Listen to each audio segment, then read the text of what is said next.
Bonjour à vous. Merci de nous avoir rejoints ici. Alors, vous allez ouvrir le bal des chiffres clés aujourd'hui. Le premier chiffre est, je crois, très symbolique.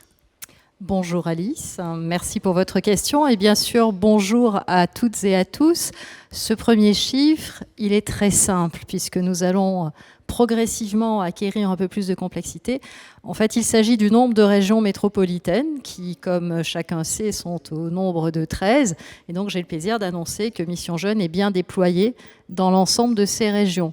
Alors, ces conventions régionales, vous le savez, elles n'épuisent pas le sujet, puisqu'elles sont complétées par des conventions locales conclues directement entre les missions locales et les agences d'emploi. Et donc, ce sont ces conventions locales qui, finalement, permettent de décliner tous les plans d'action très dynamiques et complets qui sont prévus dans les conventions régionales. Et bien évidemment, je remercie très chaleureusement tous les acteurs, toutes les personnes qui individuellement ont donné de leur temps et se sont beaucoup impliqués souvent dans la mise en œuvre de ce dispositif conventionnel. Et le résultat est là, puisqu'on va parler du deuxième chiffre, des jeunes accompagnés, et on va voir qu'en 10 ans d'action, on a pu accompagner un paquet de ces jeunes. Alors oui, un très joli paquet pour reprendre cette expression, puisque ce sont concrètement 125 000 jeunes accompagnés par les missions locales qui ont bénéficié des actions prévues par ces plans régionaux et locaux. Et donc, comme vous le savez, nous ne faisons rien directement, c'est-à-dire que notre action passe par des délégations au sein d'entreprises utilisatrices, concrètement par la conclusion de contrats de mission. Et là, on va passer un cap, puisque je vous parle de 359 000 missions d'intérim conclues au bénéfice de ces jeunes accompagnés. Et donc, ces deux chiffres sont révélateurs du fait qu'on a vraiment trouvé un mode de fonctionnement qui permet d'amplifier ces actions et de passer à une échelle qui devient vraiment pertinente pour compter dans le paysage. Oui, complètement. Alors, vous allez rester avec moi et on va découvrir ensemble les chiffres clés des différents acteurs de la branche. On va commencer par l'Union nationale des missions locales, représentée par Stéphane Valli, son président. Regardons sa vidéo.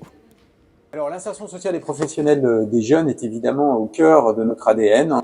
Bertrand Schwartz a créé il y a 40 ans le réseau des missions locales.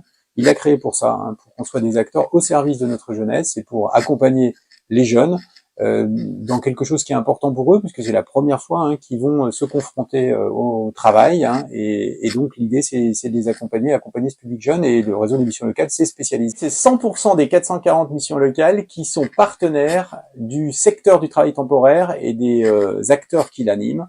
Donc on est très heureux de pouvoir le faire évidemment en partenariat. Mission Jeunes, c'est un partenariat dont on est très fiers. Je voudrais vraiment très sincèrement remercier déjà ceux qui sont à l'origine de Mission Jeunes en 2014, puisqu'on va fêter en fait ces 10 ans cette année, et puis les partenaires qui travaillent avec nous, alors que ce soit évidemment Prism Emploi, que ce soit Acto, que ce soit la FAST, ou alors que ce soit la FPE-TTT, qui sont réunis autour d'un même défi, et l'État, évidemment, l'insertion sociale et professionnelle des jeunes.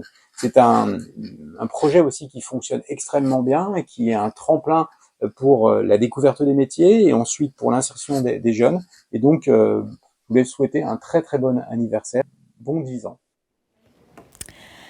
Merci à vous, Monsieur Valli. Alors, c'est vrai que c'est 440 missions locales, vous en parlez, et plus de 6800 lieux d'accueil répartis sur l'ensemble du territoire métropolitain et ultramarin représentent un lien essentiel avec les jeunes. Et on le voit, ça marche, puisque selon le baromètre des missions locales réalisé en octobre 2023, près de 9 jeunes sur 10 et plus de 8 entreprises sur 10 sont satisfaits de l'action de leur mission locale. Alors, nous a rejoint pendant cette vidéo Marc-Olivier Jouan, le directeur général du Fonds professionnel pour l'emploi dans le travail temporaire. Bonjour à vous. Bonjour. Et vous avez aussi un chiffre à nous révéler. Oui, alors le chiffre, au-delà des parcours de formation que nous finançons dans le cadre des dispositifs de branche du travail temporaire, les CIPI et les CDPI, le chiffre c'est 1500. 1500 jeunes qui ont été mobilisés dans le cadre d'une action que nous appelons Tremplin, qui consiste à accompagner ces jeunes de mission locale une semaine avec un coach professionnel qui va travailler avec elles et avec eux sur la construction du projet professionnel, le point sur ses compétences et aussi et surtout, parce que c'est la vocation aussi du FPETT, d'aller vers l'emploi, vers une rencontre avec les agences d'emploi que les jeunes peuvent contacter et à la suite de cette semaine, on a des jeunes qui trouvent des solutions en mission d'intérim ou sur d'autres formes d'emploi. Isabelle Chevalier, je me tourne vers vous. Ces actions tremplin contribuent aussi à la pérennisation de l'emploi des salariés intérimaires et on peut parler, entre autres, du CDI intérimaire, par exemple. Je vous remercie, Alice, de citer le CDI intérimaire, car il est encore trop peu connu. Tout le monde connaît les missions d'intérim classiques. Alors, le CDI intérimaire, pour ceux qui ne le maîtriseraient pas totalement, en fait, c'est bien un CDI, donc un contrat à durée indéterminée, mais il est constitué de missions. Alors, c'est un dispositif qui est particulièrement intéressant pour des jeunes, puisqu'il permet d'acquérir une expérience, de sécuriser leur trajectoire dans la durée. Et la coïncidence amusante pour cet événement que nous partageons aujourd'hui, c'est que le CDI intérimaire, il a également 10 ans. Donc vous voyez que ces intentions se rencontrent. Alors le CDI intérimaire, nous le voyons désormais de manière significative. Sur 10 années, nous en décomptons 400. Mais il est surtout important de savoir qu'il a connu une progression forte, puisque lors de la dernière année, ce sont 120 CDI intérimaires qui ont été conclus. Donc c'est le chiffre qu'il faut conserver à l'esprit pour l'année 2023. Marc-Olivier, je m'étouffe. Marc-Olivier Jean, le FPETT a rejoint le partenariat en tant que signataire depuis 4 ans. Est-ce que vous pouvez nous en dire un peu plus sur le FPETT ? Alors, le FPETT, c'est l'opérateur de la branche du travail temporaire qui intervient sur en particulier le financement de la formation, mais pas que, puisque nous intervenons également sur le financement de tout type d'action. C'est très très large, ça peut être de l'accompagnement, comme on l'a vu sur Tremplin, de la formation, et puis bien d'autres choses. Mais ce qu'il faut retenir, c'est que ce FPETT, il est issu d'une contribution des entreprises de travail temporaire qui s'engagent pour le développement des compétences pour tous les salariés intérimaires, en particulier pour les jeunes. Notre vocation, c'est l'emploi. Enfin, 3 choses, l'emploi et encore l'emploi. Donc, c'est aussi pourquoi on était très intéressés par le partenariat Mission Jeune. On intervient sur le financement d'un certain nombre de choses depuis longtemps, mais on a voulu entrer dans le cénacle des signataires pour vraiment marquer à la fois notre engagement et le renforcer, puisque nous allons développer également d'autres types d'actions qu'on mettra au service de Mission Jeune. Mais justement, de quelle manière Mission Jeune permet au FPETT d'élargir finalement son intervention ? Alors, je vous parlais de Tremplin, c'est très emblématique parce que Tremplin est né avec Mission Jeune, c'était vraiment une création issue de Mission Jeune, et la branche a dit, tiens, c'est vraiment une belle opération, continuons l'effort et travaillons sur le même type de démarche auprès des seniors, auprès des allocataires du RSA. On vient de tester la semaine dernière une semaine Tremplin pour les allocataires du RSA avec des résultats d'emploi qui existent déjà, puisque le mardi suivant, on a déjà des personnes en emploi. Donc ça fonctionne très très bien. En effet. Quelles autres solutions innovantes d'accompagnement sont en expérimentation en ce moment et du coup peuvent être intégrées au parcours au bénéfice de ces jeunes ?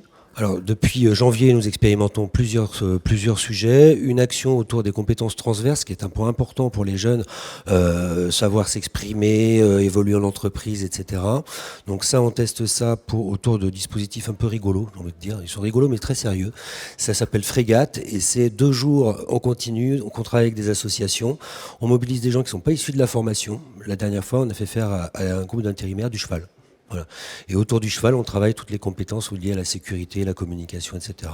Et puis on est également en train de réfléchir à des processus d'accès à la certification sur des périodes très très courtes et qui permettent, y compris quand on est jeune, parce que c'est pas parce qu'on est jeune qu'on n'a pas de compétences, de valoriser ces compétences pour aller jusqu'à la certification. Tout à fait. Alors vous allez rester avec moi tous les deux. Nous allons poursuivre ce tour d'horizon des chiffres clés avec Acto. On regarde le message de Valérie Sor, sa directrice générale. Bonjour, je suis Valérie Sor, directrice générale d'Acto, partenaire historique de Mission Jeune, en particulier dans la continuité de l'action qui a été portée à l'initiale par le FAFTT. La formation est un élément fondamental de notre partenariat dans le cadre de Mission Jeune, puisque c'est une composante de l'ensemble des parcours qui sont proposés aux jeunes et qui facilitent le développement de leurs compétences et leur insertion dans l'emploi. Sur 10 ans, ce sont plus de 4000 jeunes qui ont été accompagnés dans leur parcours, grâce en particulier au soutien financier d'Acto, puisque près de la moitié d'entre eux ont bénéficié du contrat de professionnalisation. 2 facteurs clés expliquent cette réussite. D'une part, la synergie entre les acteurs. Il a fallu dès le début investir pour se connaître, s'approprier nos offres de services respectives, ce qui au final a permis un engagement fort et pérenne des agences d'emploi dans notre partenariat. Second facteur de réussite, l'intermédiation assurée par les équipes d'Acto auprès de l'ensemble des partenaires et à l'échelle territoriale. Dans chaque région, un interlocuteur dédié Acto interagit régulièrement avec l'ensemble des parties prenantes, y compris à l'outre-mer. Dans le contexte d'installation de France Travail, je souhaite que notre engagement se poursuive et que nous puissions améliorer notre qualité de service. Mission Jeune est une très belle expérience qui continue d'inspirer et nos instances et nos équipes. Nous resterons pleinement mobilisés pour que cette réussite perdure au bénéfice des jeunes et de leur insertion dans l'emploi. Allez, un dernier chiffre clé à découvrir, c'est le FAST, qui nous le soumet par l'intermédiaire de Daniel Lascol, son directeur général. Regardez. 1000, c'est le chiffre qui illustre l'engagement du Fonds d'action sociale du travail temporaire, le FAST, dans l'action Mission Jeune, aux côtés des missions locales et des agences d'emploi. 1000, c'est en effet le nombre de points conseils intérimaires réalisés pour accompagner les jeunes en complémentarité de la démarche de la mission locale. Une analyse personnalisée des difficultés rencontrées pour construire un parcours d'accès à l'emploi qui permet d'être informé et de prendre conscience des solutions accessibles en tant qu'intérimaire.